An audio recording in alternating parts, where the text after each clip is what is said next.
अस्सलाम वालेकुम dear friends. आज की मेरी वीडियो एक ऐसे इंसान के बारे में है जिसे मुल्क चीन में सबसे ज़्यादा पूजा जाता रहा है और इसके असरात चीनी सकाफ़त पर बहुत ज़्यादा हैं। इसका नाम कन्फ्यूशियस है। वो बुनियादी तौर पर एक फ़लसफ़ी था। इसका फ़लसफ़ा इंसानियत और अच्छी हुक्मरानी के गिर्द घूमता है।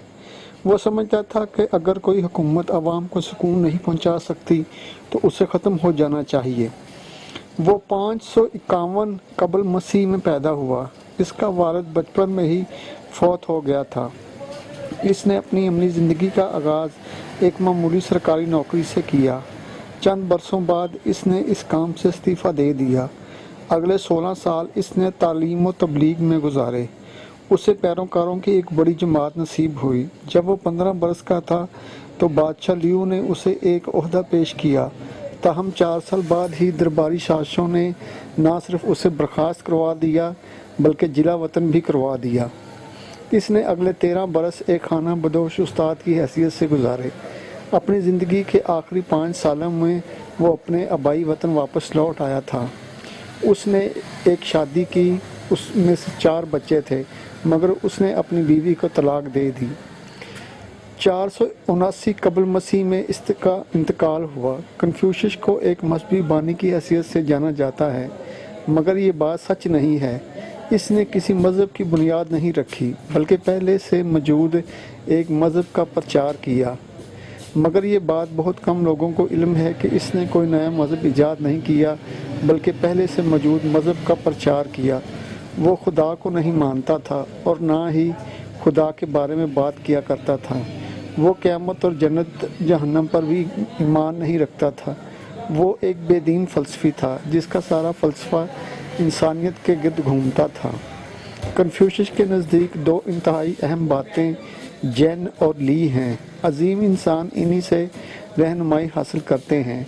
जैन का मतलब मोहब्बत और ली से मुराद इखलाकियात, अदाब, रस्म व रवाज और खुश इखलाकी है। ये चीनी दाना आमरीत के ख़िलाफ़ था। इसका मानना था कि हुकूमत का मकसद अवाम की फलाह है, इसके अलावा कुछ नहीं। वो कहा करता था कि जो अमल तुम अपने लिए नापसंद करते हो वो दूसरों के साथ भी ना करो।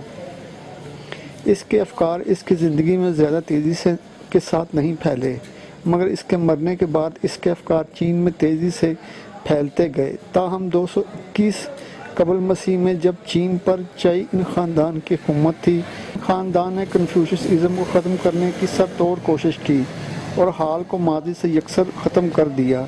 इसने कन्फ्यूशियस के अफकार की तदरीस को ममनू करार दिया और इसकी तमाम कुतुब जला डाली।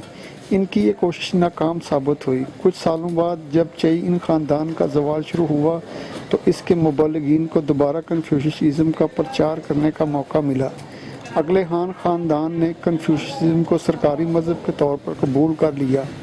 हान ख़ानदान ने सरकारी नौकरी के हसूल के लिए कन्फ्यूशियस मत का मुताला लाजमी करार दे दिया, जिसका फ़ायदा ये हुआ कि नौजवानों ने इसका खूब मुताला किया। ये तरीका चीन में 2000 साल तक राइज रहा, यानी 100 कबल मसीह से 19वीं ईस्वी तक। कन्फ्यूशियस मत को चीन से बाहर ज़्यादा पज़ीराई नहीं मिली। मौजूदा दौर में चीन में कन्फ्यूशियस मत की हालत पतली है, मगर ये भी ऐन मुमकिन है कि अगली सदी में कन्फ्यूशियस मत दोबारा अपनी जड़ें मजबूत कर ले। अपना बहुत ख्याल रखिएगा। अल्लाह हाफिज़।